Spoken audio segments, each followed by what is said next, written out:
زموږ د پښتو ژبې ټولګی اتم درس. سلام زده کوونکو، څنګه یاست؟ په خیر راغلی. مننه ښوونکې، موږ ښه یو، ته څنګه یې؟ مننه، زه هم ښه یم. نو اوس به زه له تاسو څخه د تیر شوي درس په اړه یو څو پوښتنې وکړم. څوک کولی شي چې د پښتو حساب له شپېتو څخه تر 80 ووایي؟ زه ووایم ښوونکې. ووایه یوسف جانه.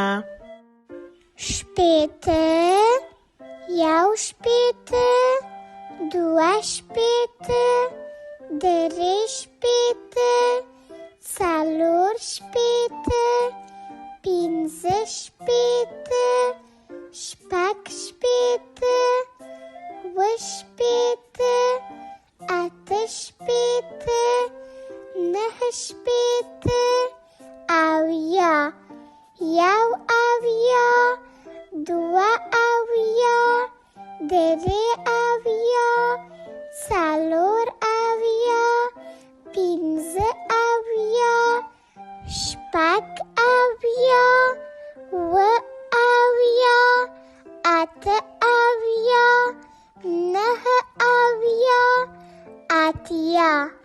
آفرین یوسف جانه.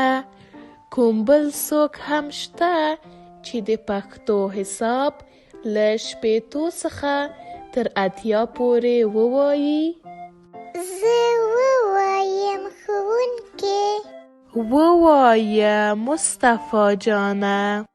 شپېته، یو شپېته، دوه شپېته، درې شپېته، څلور شپېته، پنځه شپېته، شپږ شپېته، اووه شپېته، اته شپېته، نهه شپېته، اویا، یو اویا، دوه اویا، درې اویا، څلور اویا، پنځه اویا، شپږ اویا، اووه اویا، اته اویا، نهه اویا، اتیا.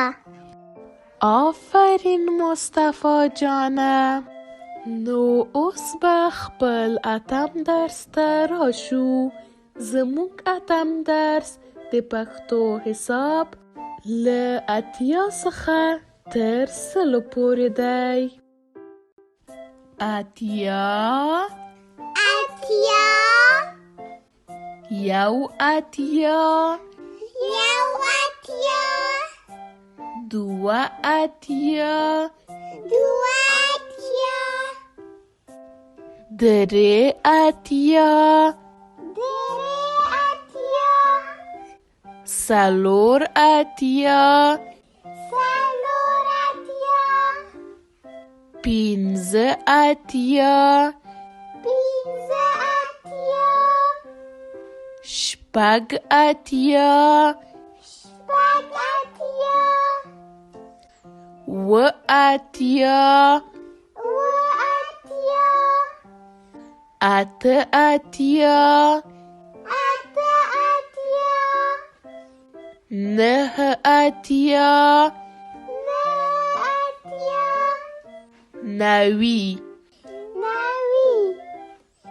یو 90، یو نوي، دوه 90، دوه نوي، درې 90، درې نوي، څلور 90، څلور نوي، پنځه 90، پنځه نوي، شپږ 90، شپږ نوي، اووه 90، اووه نوي، اته 90، اته نوي، نهه 90، نهه